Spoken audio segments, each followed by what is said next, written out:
Hello， 大家好，我係 Hello， 我依家身處喺北京嘅大興機場啊，因為今日我約咗朋友啦，6人啊，就展開咗5日4夜嘅北京聖誕之旅啊！依家因為喺機場入邊啦，所以咧仲係好暖嘅，未攞羽絨。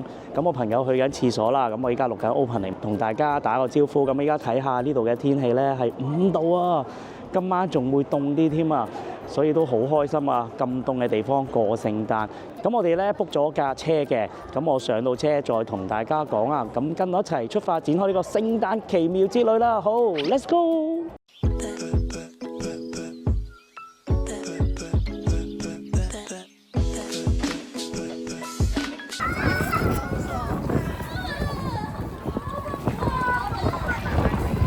我哋上咗車啦，咁我哋呢架車咧就係15人車嚟嘅，因為大啲啦，可以裝啲篋咧會好啲。如果你平時啲6人車、7人車嗰啲咧，未必裝到咁多篋，因為我哋啲大篋咧，即係擺褸啊嗰啲咧比較大件啲，所以想舒服啲。咁我哋喺淘寶嗰度訂嘅，咁啊550蚊由機場去到酒店。咁啊，今次我哋間酒店咧就係喺一個叫做簋街嘅地方啦。咁其實係近嗰個雍和宮嘅。咁簋街最主要係食嘢啊，同埋即係出去都方便嘅，近嗰啲景點啊嗰啲比較多啲，所以我哋就揀咗嗰邊。咁佢係一啲4合院咁嘅形式嘅酒店嚟嘅。咁我哋去到再影俾大家睇啦。咁個車程咧大概係個半鐘左右。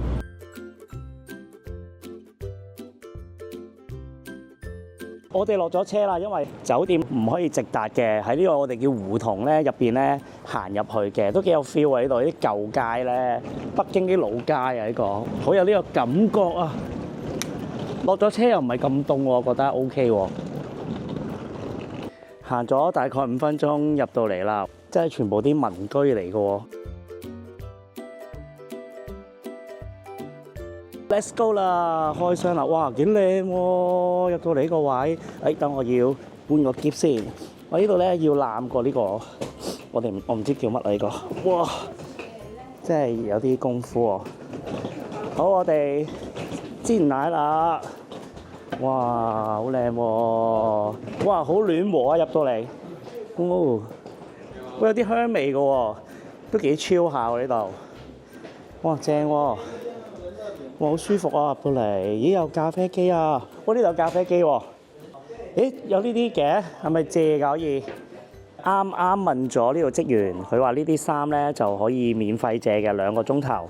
咁咧就只可以喺酒店入邊着嘅啫，喺度影相就唔可以拎出去嘅。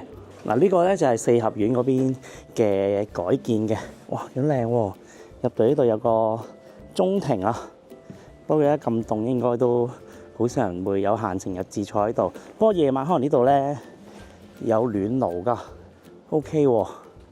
我哋就係想住呢啲4合院咯，想住啲特別啲，所以咧就要行入少少咯，就車就到唔到嘅，去到外圍再行過嚟。不過都係5分鐘啫。呢度仲有洗衣機嘅喎，可以方便洗衫，不過應該都唔會洗㗎咯。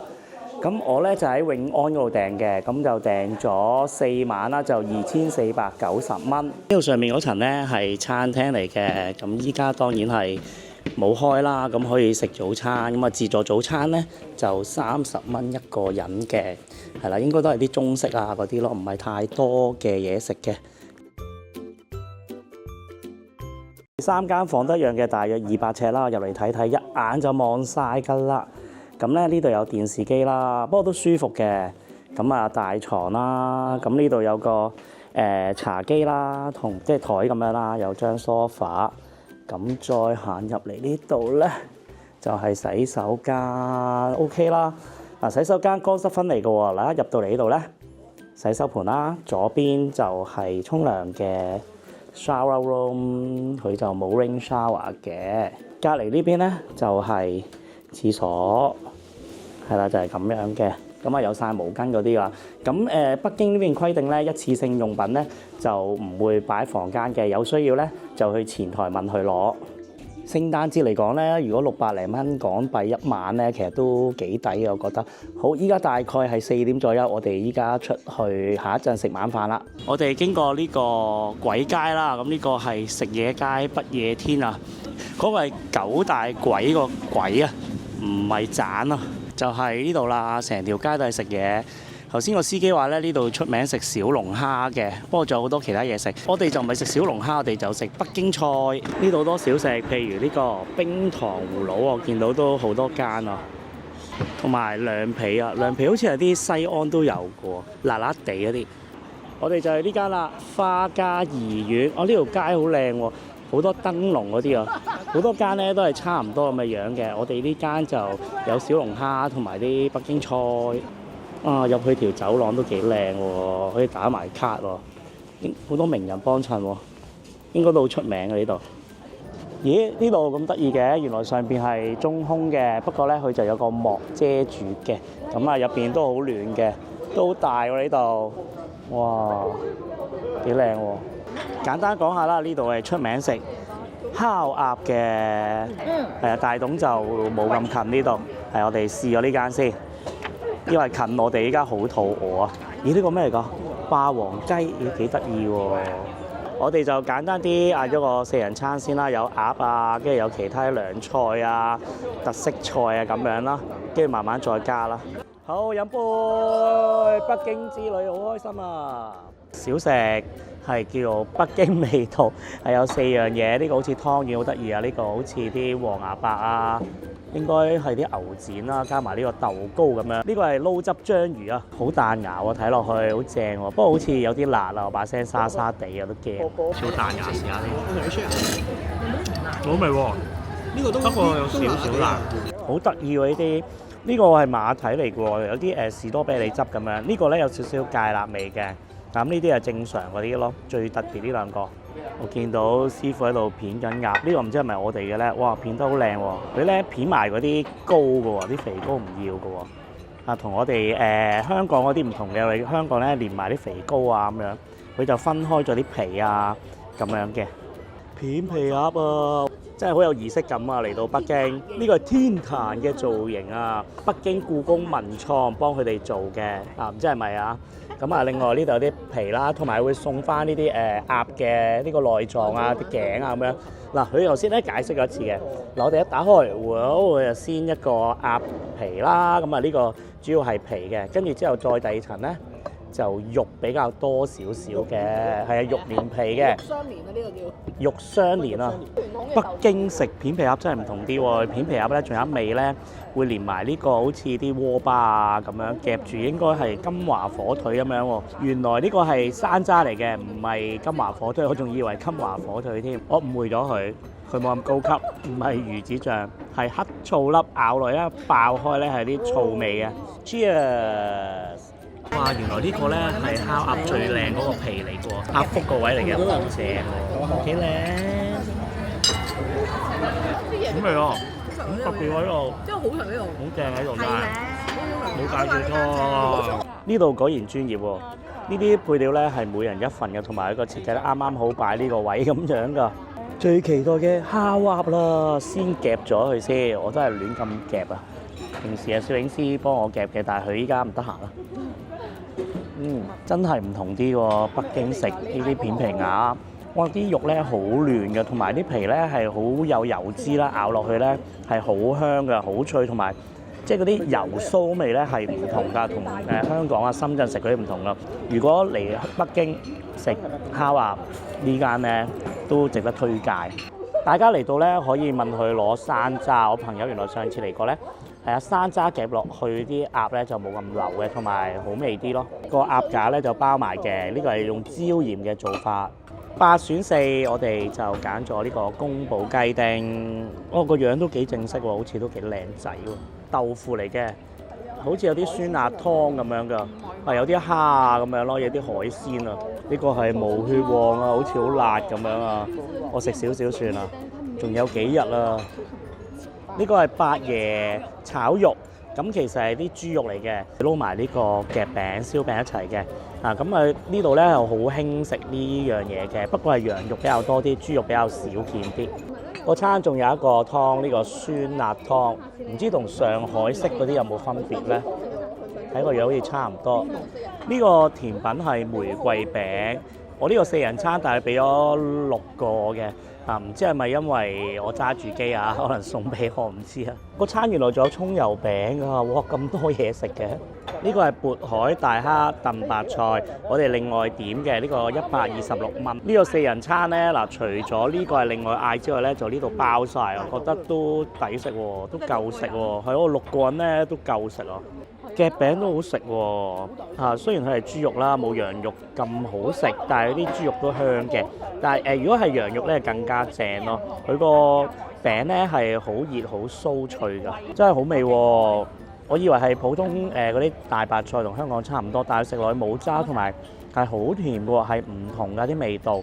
同埋加埋呢個蝦咧，啲汁咧滲咗落去咧，係有少少蝦嘅味嘅，好正喎。個玫瑰餅好多層喎入邊，係啊，好鬆脆喎，同埋好重玫瑰味嘅。呢度做緊活動嘅，如果打卡咧就會送翻一個酸奶嘅，仲要啲字係唔同喎，幾有心思啊！我以為呢個咧係蓋嚟咁，要拎起佢咧，其實呢個已經係酸奶。北京嘅酸奶真係冇得頂，冇得輸，真係好好味，甜酸度適中喎，佢唔係好甜嗰啲嚟嘅喎，同埋夠結身。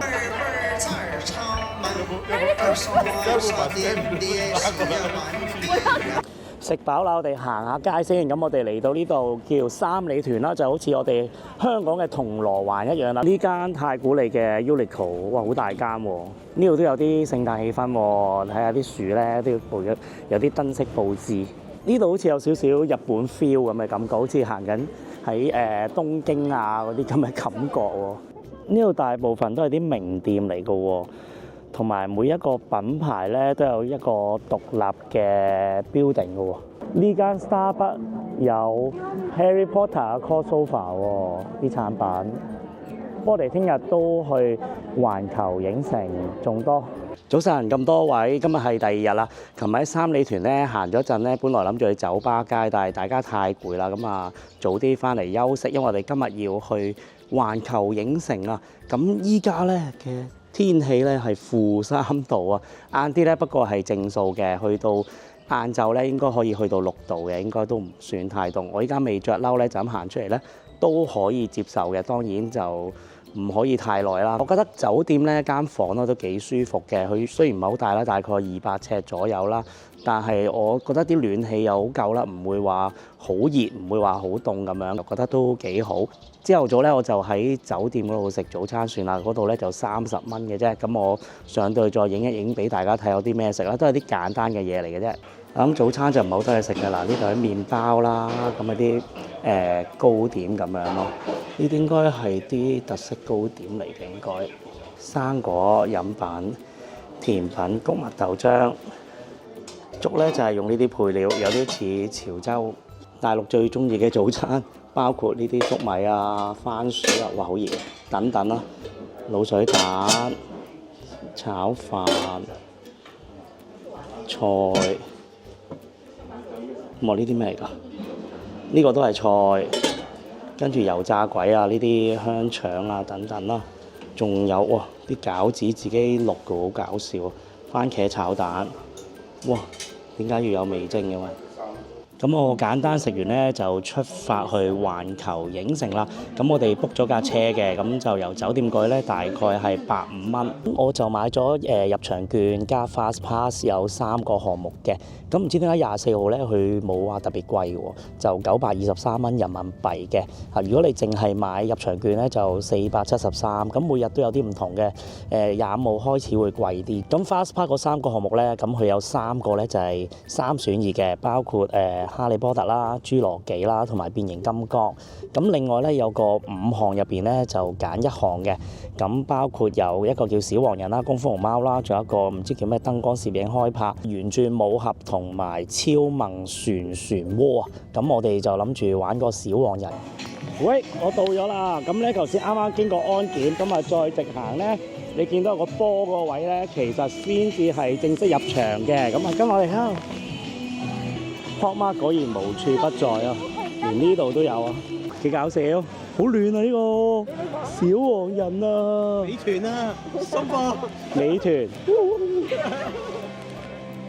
我哋到咗呢個波呢個位啦，哇！睇下幾多人。咁買飛嗰時咧會登記回鄉卡嘅，所以淨係俾張回鄉卡佢就可以入場噶啦，唔需要咩 QR code 啊嗰啲。佢就冇啲紙本嘅地圖嗰啲嘅，咁你可以喺個小程序嗰度啦。咁好似我咁樣啦，掃咗之後咧，呢度有個地圖，咁你可以揀啦，同埋咧佢會話埋俾你聽邊啲 game 咧要排幾耐咁樣咯，你就可以有個預算咯。咁呢度咧總共有8個區嘅，咁好大嘅行唔晒。我哋今日咧諗住行5個區度咯。10月24號嚟講咧，其實呢度真係唔算多人嘅，因為中國大陸咧佢唔係假期嚟嘅，唔係 official 假期，所以就唔算話好多人。飄雪啊，雖然依家冇落雪，但係啲飄雪都好正，加埋依家咧凍咧天氣有 feel。Harry Potter 入去睇下先，雖然我唔係佢 fans，但係都想睇下啲產品啊。呢個幾靚喎，呢個貓頭鷹，呢件幾靚喎，平時都可以着到喎。頭先小黃人，依家係呢隻唔知咩嚟嘅喎，係咪貓頭鷹啊？魔法杖啊，呢度好多款啊，唔知大家識唔識咧？係呢個價錢。行到前邊呢度聖誕樹啊，最多人喺度打卡啊！我哋而家衝入去啦，呢個叫不可馴服啊！啱啱唔使排隊咧，所以即刻嚟呢度玩咗先啊！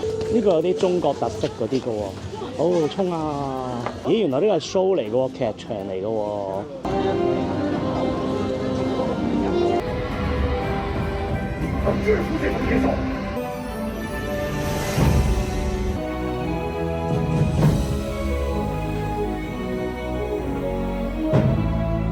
我哋玩完呢個就出發去侏羅紀。侏羅紀咧，我哋有 fast pass 嘅，所以就唔使排隊。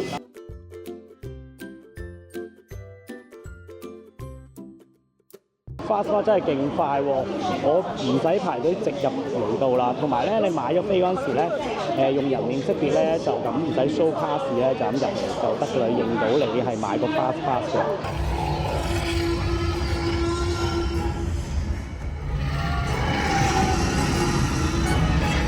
我哋午餐咧就喺園區入邊食啦，求其揾咗間餐廳就係變形金剛呢一間啦。我哋就嗌咗4個肉啦，咁有牛啦、ribs 啦、燒雞同埋腸嘅，咁啊另外嗌咗嘢飲啦。total 咧就食咗556蚊啦。咁6個人咧，我覺得喺園區咧呢個價錢都 OK 啦，因為預咗貴啦。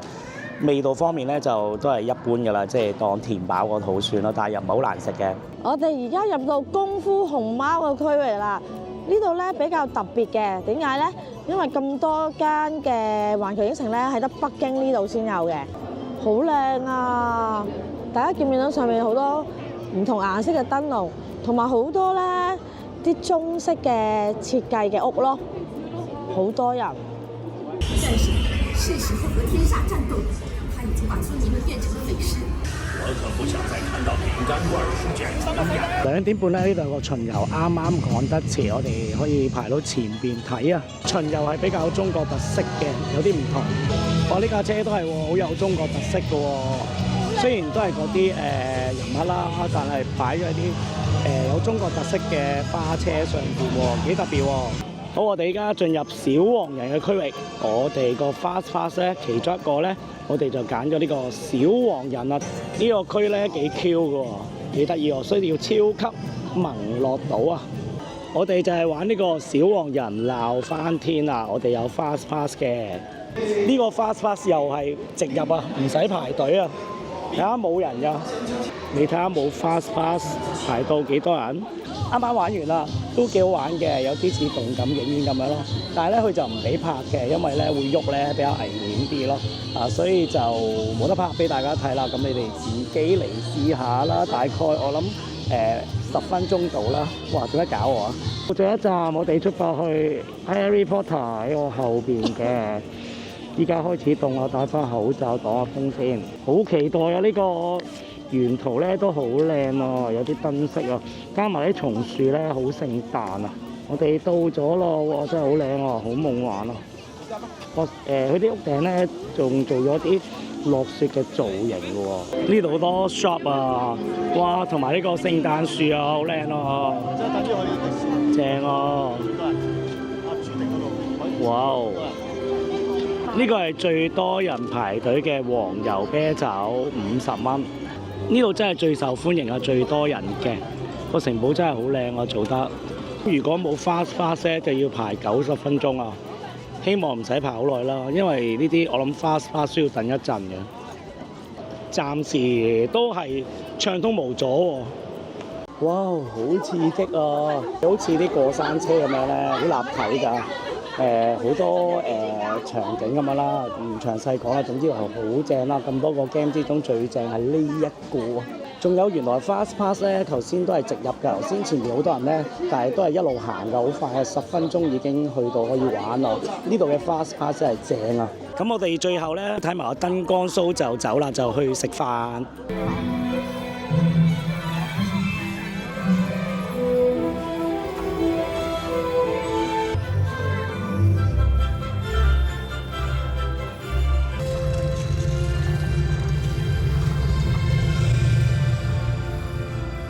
塞車啊，坐咗個幾鐘車先出翻嚟，去翻我哋酒店附近啦，嗰條鬼街咧，嗰度咧好多嘢食嘅。我哋今日就想食羊肉，嚟到呢一間咧叫做前門涮肉。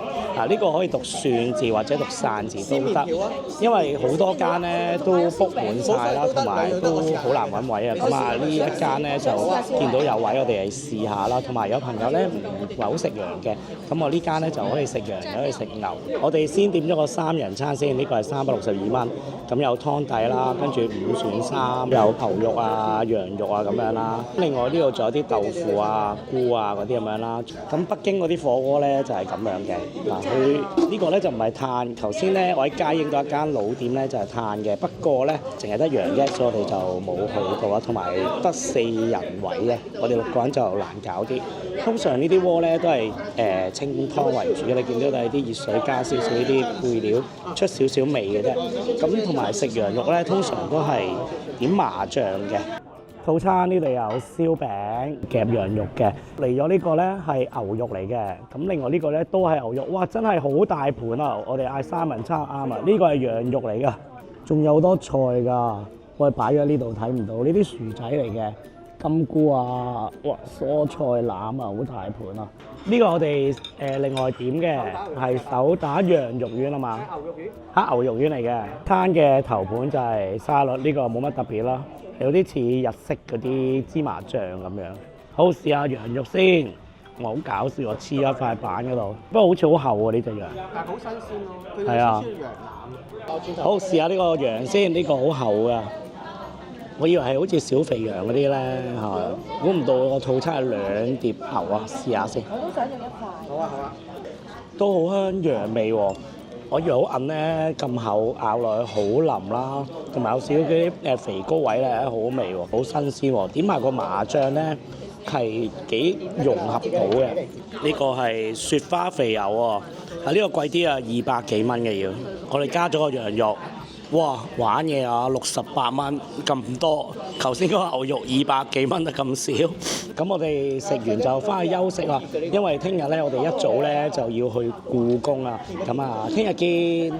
早晨大家，咁我哋今日咧就出發去故宮啦。咁我哋 book 咗個導遊嘅，咁佢會帶埋我哋即係講解下咁啊，因為故宮都好大嘅。咁不幸地咧，我有位團友咧就病咗。佢咧要睇醫生啊，由6個人變成4個人出發啦，希望佢快啲好翻，繼續我哋剩翻嘅長城之旅，因為長城咧仲凍啲啊。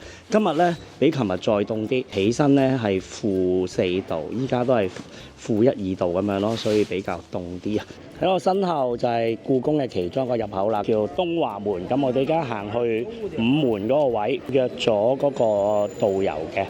tour guide，咁啊呢度咧沿途咧都有啲小食，同埋最緊要係好多呢啲衫咧，宮廷衫啊，可以租嘅或者買嘅，咁啊好多人都會做埋呢個打扮啦。咁我哋就唔搞咁多嘢啦，就好似呢啲咁樣咯。佢哋會着晒呢啲衫 set 埋個頭。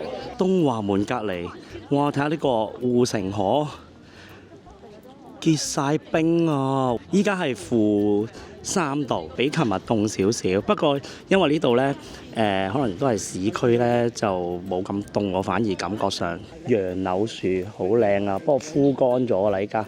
同埋睇下呢度結晒冰，都幾有 feel 喎。去到啦，呢個咧就叫午門啦。咁我哋就會喺呢個入口入去嘅。Hello， 呢個就係我哋嘅導遊啦，叫 Ice， 佢識粵語嘅，係啦。咁我哋咧就會每人有個耳機佩戴住嘅。導遊啊，呢個係故宮嘅正門，咁中間呢個咧淨係皇帝啦、皇后啦同埋金榜題名啊先可以喺呢度行嘅。入到嚟呢度，哇！真係非常宏偉，好大啊，好靚喎！哇，好有 feel 啊，好似睇緊嗰啲劇集嗰啲啊。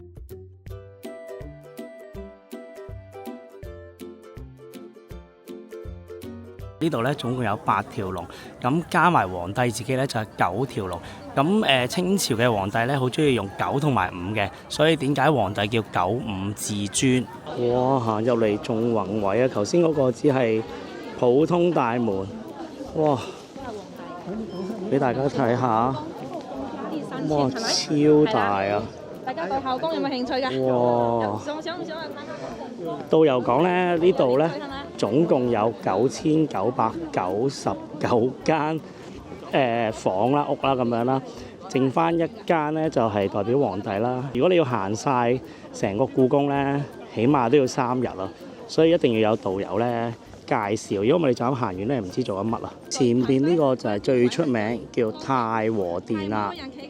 嚟呢度咧就一入門口就見到噶啦。功能咧就係好似依家嘅國務院啦，譬如皇帝登基啊，傾下啲國事啊、打仗啊呢啲重要嘅嘢咧，就喺呢度噶啦。呢度入邊咧就見到個龍椅啦，但係咧我哋唔可以行入去嘅，冇着燈嘅，因為咧如果有燈光咧，好容易影響入邊嗰啲顏色嘅。呢隻咧，大家可以喺度同佢一齊影相啦。因為呢隻咧就叫鰲，我哋叫獨佔鰲頭，就係呢個啦。如果讀書嗰啲小朋友啊，如果你信嘅話，喺度影相，擺個1字咁啊，真係排第一啦。我哋入去呢個景仁門，係景仁宮。其實咧，故宮咧入邊嘅建築咧，唔係由清朝開始㗎，其實元朝啊、明朝都有㗎。咁呢個屏風咧，其實係風水嗰啲啦，唔好話直衝道門咯，去擋一擋。當然啦，大部分都係清朝啦，有啲明朝、元朝嗰啲咧，好多其實喺清朝嘅時間咧都已經拆咗㗎啦。呢個係康熙出世嘅地方嚟嘅。咁你見到好多呢啲殿啦，其實佢門口咧都會見到有2個大水缸嘅。咁呢啲咧其實我嚟救火用嘅。咁你見到依家咧都結咗冰嘅。呢度好有 feel 喎，好似拍緊電影咁樣喎。左右兩邊係紅色嘅牆咁樣。呢個就係延禧宮啦。咁呢度係爛尾嘅，因為冇錢起啊，當時清朝。咁呢個呢係有少西式嘅，係啊，就同一般故宮入邊嗰啲係好唔同嘅。呢幅圖呢就係佢原本諗住起嘅，但係冇錢啦。咁係比較西式啲嘅，你見到。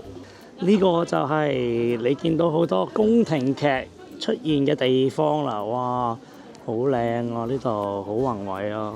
我哋依家去皇帝嘅寢宮啊，佢住嘅地方啊，哇，好大啊！哇，乾清門啊，呢個叫我哋見到最多人影喺度就係正大光明，同埋下邊有5條龍嘅5條金龍。入到嚟呢度就係叫交泰殿啦，亦都係好多人。入邊咧就係擺咗25個玉璽嘅地方嚟嘅，有個無為嘅字，就係無為二字咁解，係康熙親筆題嘅。呢度咧求其揾個位咧打卡影相都好靚啊！呢啲樹咧係古樹嚟嘅，咁有分級數，紅色嘅標示咧就係1級300年以上嘅。呢棵樹都係古樹嚟㗎，300年以上。你見有個架咧綁住佢㗎，呢個咧就好似龍爪咁樣。呢個咧就係後花園嚟嘅，皇帝嘅後花園地方。喺後花園入邊有一個叫萬春亭，導遊就話呢個係最靚嘅天花板，係明朝開始起咗㗎啦。咁我哋而家入去睇下先。哇，係好特別喎呢個。呢個天真係好特別喎。我哋行完啦，咁我覺得咧，如果嚟故宮咧，最好都係揾翻導遊好啲嘅，因為咧佢會講得好清楚啊，知道個歷史背景啊。如果唔係咧，你就咁走馬看花咯。我哋從北門離開故宮啦，咁你見到上邊咧呢個叫景山公園，咁呢個入場費2蚊嘅啫，咁你可以順道咧入埋去上去就可以睇晒俯瞰晒成個故宮嘅。不過我哋依家好肚餓，就唔去啦，即刻去食嘢。我哋就去咗一個叫做合心匯嘅商場，我哋揀咗間叫希和景致嘅餐廳啦，咁啊食北京烤鴨。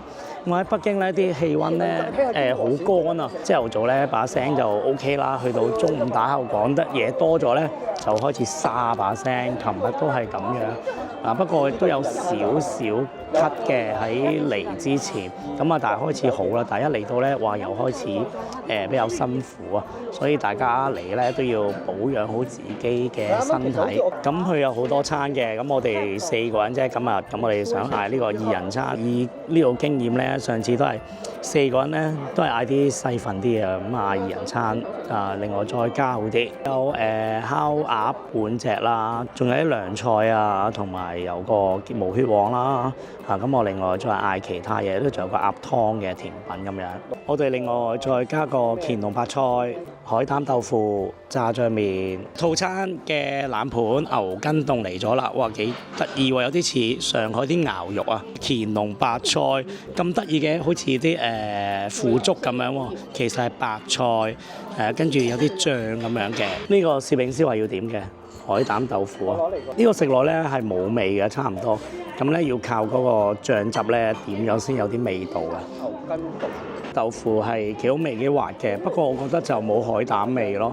北京嘅炸醬麵喎，咦同我食早餐嗰啲有啲唔同喎。呢個炸醬咧好似靚啲喎，仲有啲辣椒油同埋呢個應該係蒜頭嚟㗎，但係青色，係咯，好恐怖喎。炸醬麵咧比起我喺酒店早餐食咧好食好多。佢係似韓式嗰啲，但係咧就濃味少少嘅，但係佢又唔係好鹹㗎喎。同埋個麵咧煙韌韌咧，好好味咯。轉頭咧係有少少辣，幾好味嘅，同埋酸酸地。哇！呢個毛血旺好似好勁咁樣喎。呢個係套餐入邊嘅，有午餐肉啊，有啲鴨血啊，係咯，毛肚嗰類咯。套餐入邊仲有菜，呢個係油麥菜。原來呢個師傅喺度批緊鴨啊！望下先，都可以啊，個鴨都。不過第一日食嗰間好似望落去靚啲。呢間嗰啲夾鴨嗰啲配料係多啲選擇嘅喎，除咗一般我哋見開呢啲咧山楂啦咁樣啦，呢個係代糖。咁另外呢個咧有啲似酸梅醬，同埋有啲脆片嘅喎，又話有半隻嘅，點解得咁少嘅？佢個殼部擺咩俾埋湯嚟？哦，但係半隻好似都比較少啲喎，我怪錯咗佢。原來呢度仲有嘅鴨髀啊，同埋啲胸啊嗰啲位咯，仲有個殼咧，我嚟煲湯嘅。呢個鴨皮咧都幾夠熱嘅，但係嗰啲包咧就好快凍咗。嗱個鴨都係好食嘅，都係酥脆嘅，佢個鴨皮係鬆化嘅。不過咧我就覺得第一日食嗰間咧就再好味啲咯。套餐嘅甜品咧有2份酸奶嘅，咁頭先食咗一啖啦。哇！呢個酸奶好好味啊！個面咧有層好似硬硬地嘅芝士咁樣嘅喎，同埋個酸奶咧係唔係好酸嗰啲，有少少似一啲芝士蛋糕咁樣嘅感覺，好好味啊！好食過第一日食嗰間嗰啲酸奶添喎。我覺得呢度咧可以咯，勝在價錢平啲咯。但係如果話好食咧，就第一日食嗰間花家怡苑會好食啲嘅。不過嗰間貴少少，但係氣氛啊同埋食物上嗰間優勝啲。我同攝影師咧就攰攰地啊，本來仲有第二個行程咧，就我哋唔去啦，我就唔 join 啦。咁啊就交翻俾二廠嘅同事。健身達人啦，咁佢就會去一個叫什剎海嘅地方，咁去睇咧，我就俾部機佢幫我影下啲片段 share 翻俾大家睇啦。早晨咁多位，因為琴晚咧就有啲唔舒服，所以咧之後就翻咗酒店休息，都係嗌啲簡單嘅外賣食就算啦。因為今日要去長城咧，所以想早啲休息，驚即係繼續唔舒服咧就麻煩啦。咁啊食咗少少藥。健身達人咧就去咗3個地方，我哋啲古街嚟嘅，訪問下健身達人啊！琴日去咗北京嘅古街啦，嚟到都好值得去嘅，訪問下佢嗰3個地方係咩啦。首先我哋咧就喺什剎海，咁銀锭橋咧就係什剎海嗰個湖咧嘅基本上係正中央有一條起咗好耐嘅橋啦。咁喺橋邊同埋個湖隔離咧有好多酒吧啦，有好多人喺度唱緊 live 啦，有啲唱民謠啊、英文歌又有，或者國語歌都有嘅。咁喺入邊飲下酒、超下都 OK。咁附近仲有好多小食啦，咁就例如係有啲清真串燒啊，有啲叫驢打滾嘅甜點啦，咁仲有豆汁啊，有啲叫門丁肉餅嘅，咁佢叫肉餅，但係又唔係肉餅嚟喎。我見你有食羊肉喎，好唔好食？清真羊肉串超好食，即刻燒嘅。咁佢一路燒一路有少少窿嗰啲，佢幫你剪走啦。咁有得揀辣同唔辣，咁大概15蚊一串，面就脆皮，入邊就爆汁咯，超正，嚟到可以試試。